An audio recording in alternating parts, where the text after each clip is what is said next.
अथातस्तर्पणपुटपाकविधिमध्यायं व्याख्यास्यामः। इति हस्माहुरात्रेयादयो महर्षयः। नयनेताम्यतिस्तब्धे शुष्के रूक्षेऽभिघातिते वातपित्तातुरे जिह्मे शीर्णपक्ष्माविलेक्षणे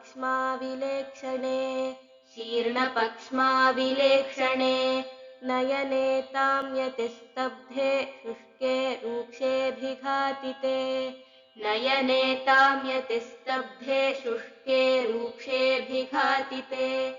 वातपित्तातुरे जिह्मे शीर्णपक्ष्माविलेक्षणे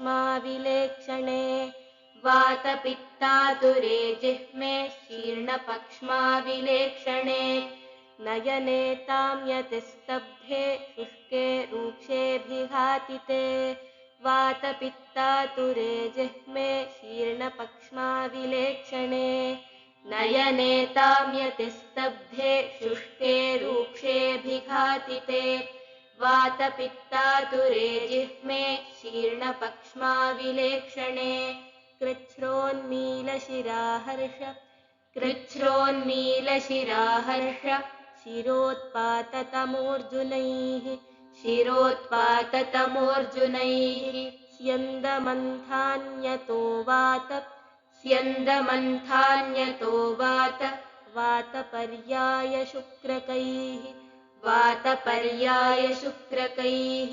कृच्छ्रोन्मीलशिराहर्ष शिरोत्पाततमोऽर्जुनैः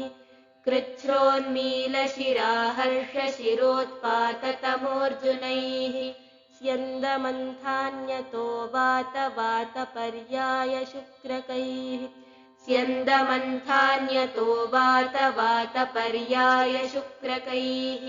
कृच्छ्रोन्मीलशिराहर्ष शिरोत्पाततमोऽर्जुनैः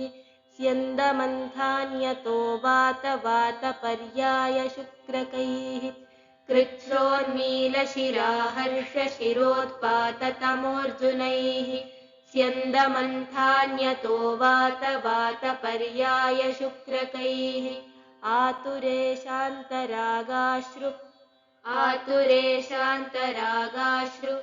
शूलसंरम्भदूषिके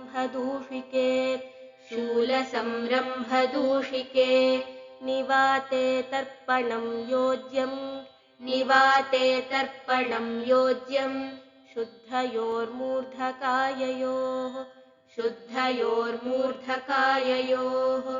आतुरेशान्तरागाश्रुशूलसंरम्भदूषिके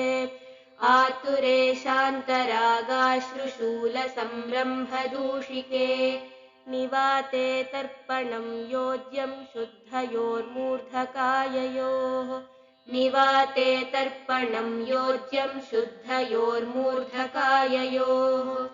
आतुरेशान्तरागाश्रुशूलसंरम्भदूषिके निवाते तर्पणं योज्यं शुद्धयोर्मूर्धकाययोः आतुरेशान्तरागाश्रुशूलसंरम्भदूषिके निवाते तर्पणं योज्यं शुद्धयोर्मूर्धकाययोः काले साधारणे प्रातः सायं वोत्तानशायिनः यवमाशमयीं पालीं नेत्रकोशाद् बहिः समाम् काले साधारणे प्रातः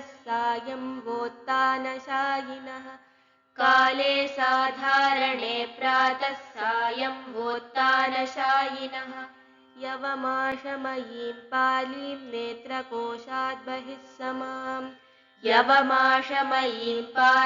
नेत्रकोशाद् बहिः समाम् काले साधारणे प्रातः सायं वोत्तानशायिनः यवमाशमयीं पालीं नेत्रकोशाद् बहिः समाम् काले साधारणे प्रातः सायं वोत्तानशायिनः यवमाशमयीं पालीं नेत्रकोशाद् बहिः समां द्व्यङ्गुलोच्चां दृढां कृत्वा यथा स्वं सिद्धमावपेत्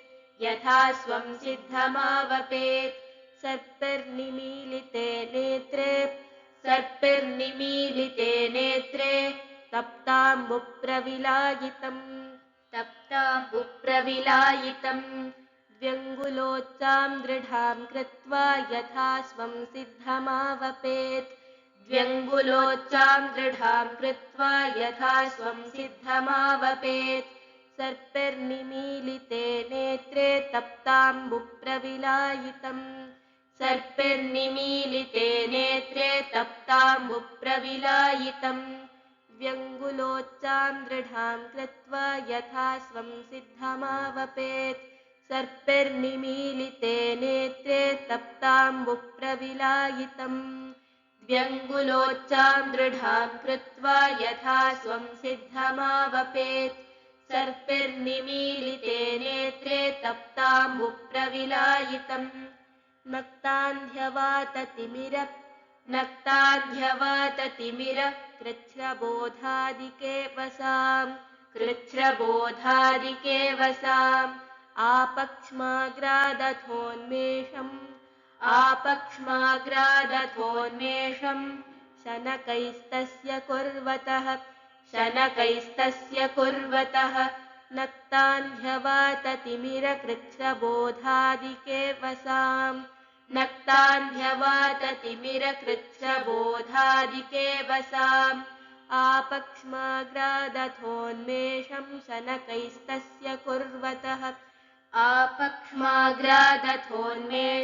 शनकैस्तस्य कुर्वतः नक्तान्ध्यवाततिमिर कृच्छ्रबोधादिके वसाम् आपक्ष्माग्रादथोन्मेषं शनकैस्तस्य कुर्वतः नक्तान्ध्यवाततिमिर कृच्छ्रबोधादिके वसाम् आपक्ष्माग्रादथोन्मेषं शनकैस्तस्य कुर्वतः मात्रा विगणयेत्तत्र वर्त्मसन्धिसितासिते दृष्टौ चक्रमशो व्याधौ शतं त्रीणि च पञ्च च मात्रा विगणयेत्तत्र वर्त्मसन्धिसितासिते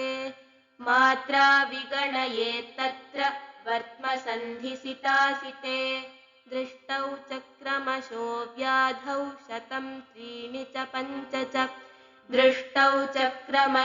व्याधौ शतं त्रीणि च पञ्च च मात्रा विगणयेत्तत्र वर्त्मसन्धिसितासिते दृष्टौ चक्रमशो व्याधौ शतं त्रीणि च पञ्च च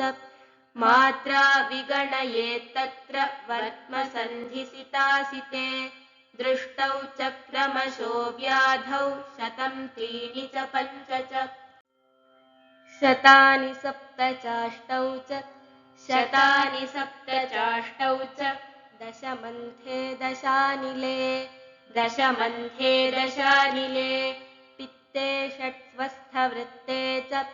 पित्ते षट्स्वस्थवृत्ते च बलासे पञ्चधारयेत् शतानि सप्तचाष्टौ च दशमन्थे दशानिले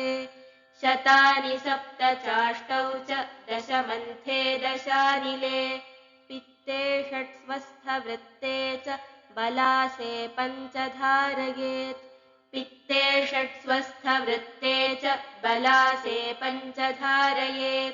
शतानि सप्तचाष्टौ च दशमन्थे दशानिले पित्ते षट्स्वस्थवृत्ते च बलासे पञ्चधारयेत् शतानि सप्तचाष्टौ च दशमन्थे दशानिले पित्ते षट्स्वस्थवृत्ते च बलासे पञ्चधारयेत् कृत्वा पाङ्गे ततो द्वारम् कृत्वापाङ्गे ततो द्वारं स्नेहं पात्रे निगालयेत् स्नेहं पात्रे निगालयेत् पिबेच्च धूमं नेक्षेत पिबेच्च धूमं नेक्षेत व्योमरूपं च भास्वरम् व्योमरूपं च भास्वरम् कृत्वापाङ्गे ततो द्वारं स्नेहं पात्रे निगालयेत् कृत्वापाङ्गे ततो द्वारं स्नेहं पात्रे निगालयेत् पिबेच्च धूमं नेक्षेत व्योमरूपं च भास्वरम् पिबेच्च धूमं नेक्षेत व्योमरूपं च भास्वरम् कृत्वापाङ्गे ततो द्वारं स्नेहं पात्रे निगालयेत् पिबेच्च धूमं नेक्षेत व्योमरूपं च भास्वरम् कृत्वापाङ्गे ततो द्वारं स्नेहं पात्रे निगालयेत् पिबेच्च धूमं नेक्षेत व्योमरूपं च भास्वरम् इत्थं प्रतिदिनं वायौ इत्थं प्रतिदिनं वायौ पित्ते त्वेकान्तरं कफेत् पित्ते त्वेकान्तरं कफे स्वस्थे च व्यन्तरं दद्यात् स्वस्थे च व्यन्तरं दद्यात् आतृप्तेरिति योजयेत् आतृप्तेरिति योजयेत् इत्थं प्रतिदिनं वायौ पित्ते त्वेकान्तरं कफे इत्थं प्रतिदिनं वायौ पित्ते त्वेकान्तरं कफे स्वस्थे च व्यन्तरं दद्यादातृप्तेरिति योजयेत् स्वस्थे च व्यन्तरं दद्यादातृप्तेरिति योजयेत् इत्थं प्रतिदिनं वायौ पित्ते त्वेकान्तरं कफे स्वस्थे च व्यन्तरं दद्यादातृप्तेरिति योजयेत्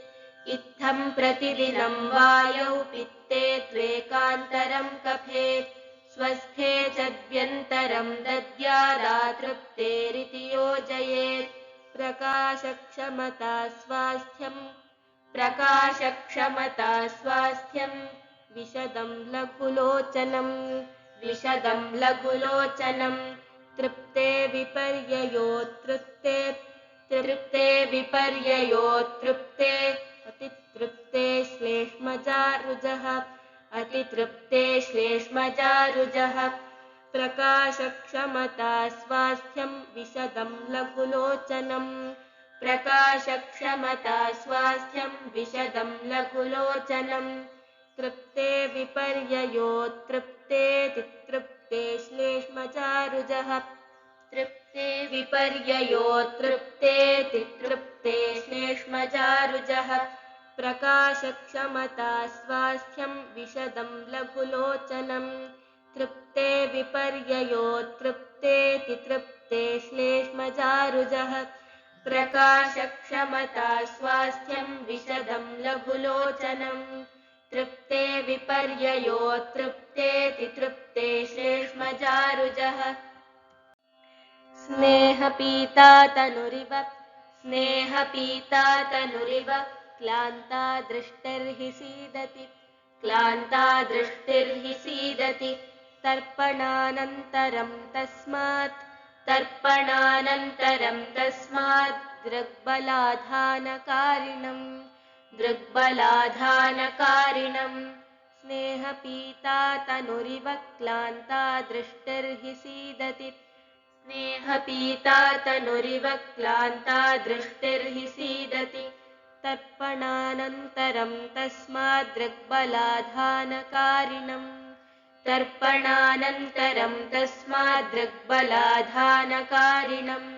स्नेहपीता तनुरिव क्लान्ता दृष्टिर्हि सीदति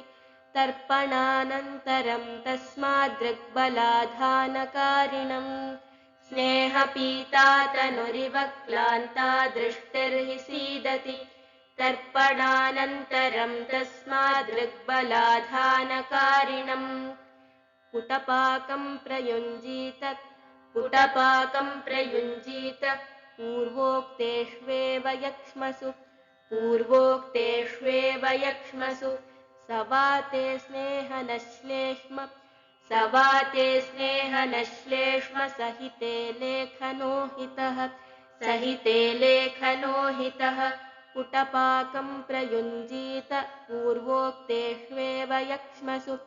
पुटपाकं प्रयुञ्जीत पूर्वोक्तेष्वेव यक्ष्मसु स वा ते स्नेहनश्लेष्म सहिते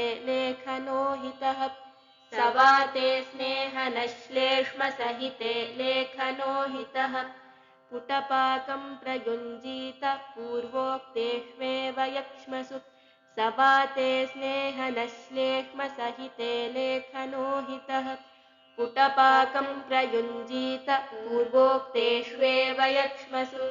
स वा ते स्नेहनश्लेष्म सहिते लेखनो हितः दृग्दौर्बल्ये निलेपित्ते रक्ते स्वस्थे प्रसादनः भूषयप्रसहानूप मेदो मज्जवसामिषैः दृग्दौर्बल्ये निलेपित्ते रक्ते स्वस्थे प्रसादनः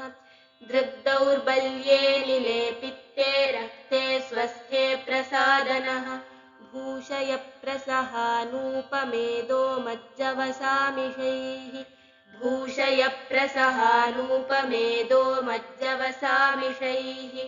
दृग्दौर्बल्ये निलेपित्ते रक्ते स्वस्थे प्रसादनः भूषयप्रसहानूपमेदो मज्जवसामिषैः दृग्दौर्बल्ये निलेपित्ते रक्ते स्वस्थे प्रसादनः भूषयप्रसहानूपमेदो मज्जवसामिषैः स्नेहनं पयसा पिष्टैः जीवनीयैश्च कल्पयेत् मृगपक्षीयकृन्मांस मुक्तायस्ताम्रसैन्धवैः स्नेहनं पयसा पिष्टैर्जीवनीयैश्च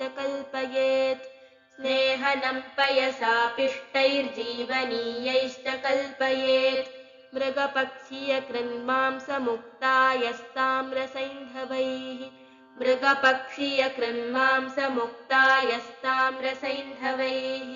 स्नेहनं पयसा पिष्टैर्जीवनीयैश्च कल्पयेत् मृगपक्षीयकृन्मांसमुक्तायस्ताम्रसैन्धवैः स्नेहनं पयसा पिष्टैर्जीवनीयैश्च कल्पयेत् मृगपक्षीयकृन्मांसमुक्तायस्ताम्रसैन्धवैः स्रोतोजशङ्खफेनालैः लेखनं मस्तु कल्कितैः मृगपक्षीयकृन्मज्ज वसान्त्रहृदयामिषैः स्रोतोजशङ्खफेनालैर्लेखनं मस्तु कल्कितैः मृगपक्षीयकृन्मज्ज वसान्त्रहृदयामिषैः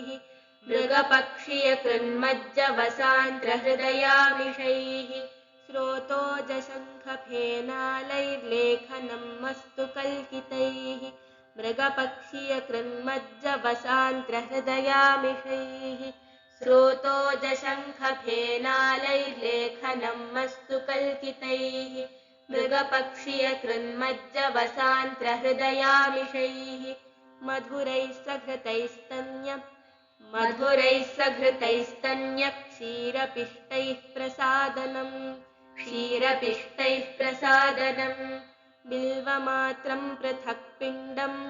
बिल्वमात्रं पृथक् पिण्डं मांसभेषजकल्कयोः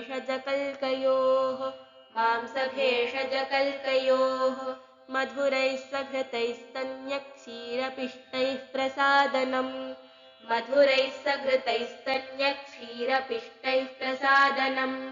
बिल्वमात्रं पृथक् पिण्डं मांसभेषजकल्कयोः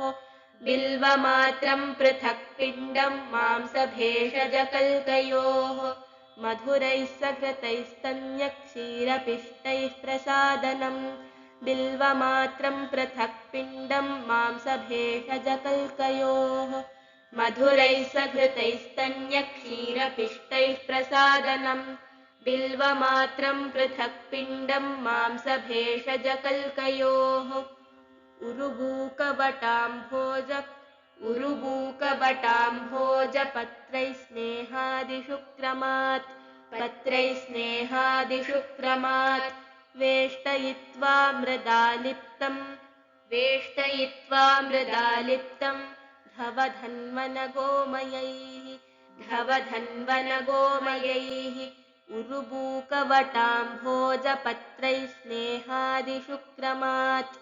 उरुबूकवटाम्भोजपत्रैः स्नेहादिषु क्रमात् वेष्टयित्वा मृदालिप्तं धवधन्वनगोमयैः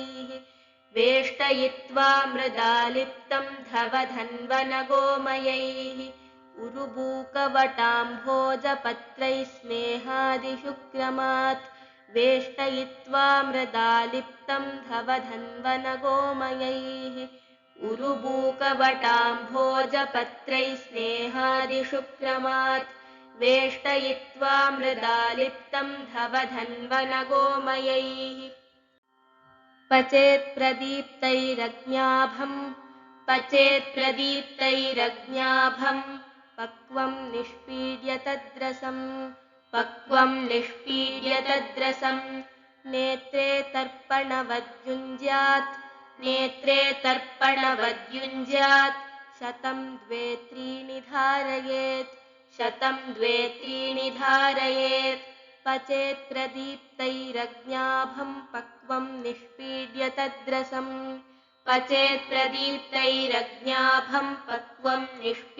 नेत्रे तर्पणवद्युञ्ज्यात् शतं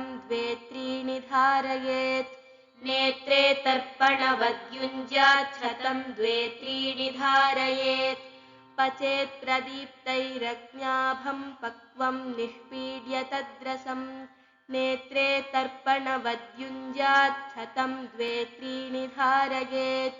पचेत्प्रदीप्तैरग्न्याभं पक्वं निष्पीड्य तद्रसं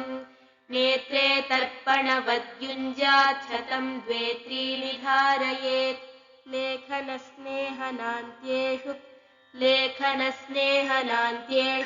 कोष्णौ पूर्वौ हिमोपरः धूमपोऽन्ते तयोरेव योगास्तत्र च तृप्तिवत् लेखनस्नेहनान्त्येषु कोष्णौ पूर्वौ हिमोपरः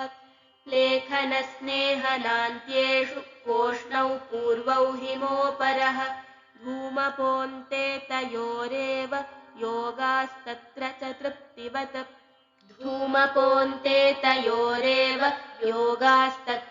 तृप्तिवत् लेखनस्नेहनान्त्येषु कोष्णौ पूर्वौ हिमोपरः धूमपोऽन्ते तयोरेव योगास्तत्र च तृप्तिवत् लेखनस्नेहनान्त्येषु कोष्णौ पूर्वौ हिमोपरः धूमपोऽन्ते तयोरेव योगास्तत्र च तृप्तिवत् तर्पणं पुटपाकं च नस्यानर्हे न योजयेत् तर्पणं पुटपाकं च नस्यानर्हे न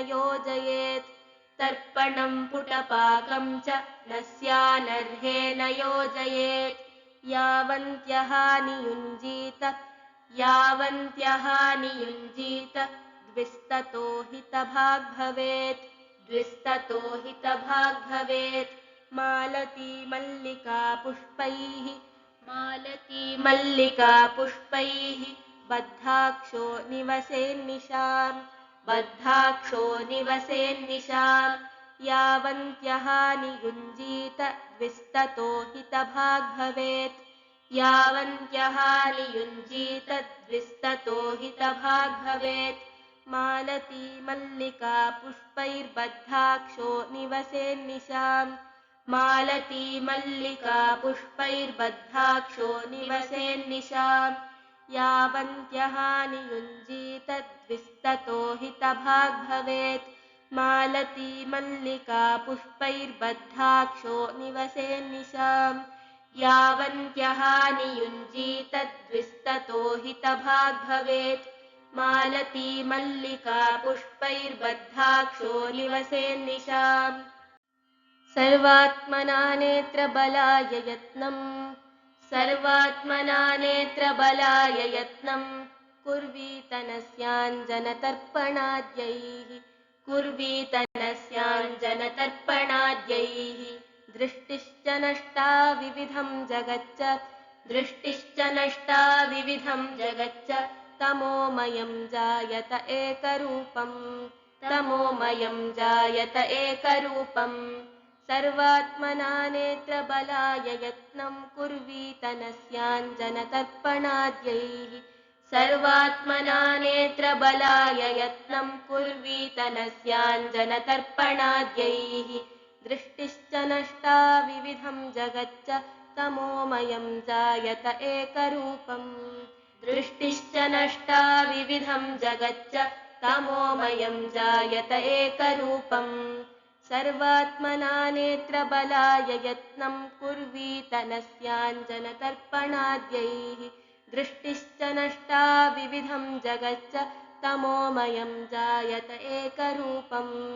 सर्वात्मना नेत्रबलाय यत्नं कुर्वीतनस्याञ्जनतर्पणाद्यैः दृष्टिश्च नष्टा विविधं जगच्च तमोमयं जायत एकरूपम् इति श्रीवैद्यपतिसिंहगुप्तसूनुः श्रीमद्वाग्भटविरचितायाम् अष्टाङ्गहृदयसंहितायाम् सूत्रस्थाने तर्पणपुटपाकविधिर्नाम 24 अध्यायः।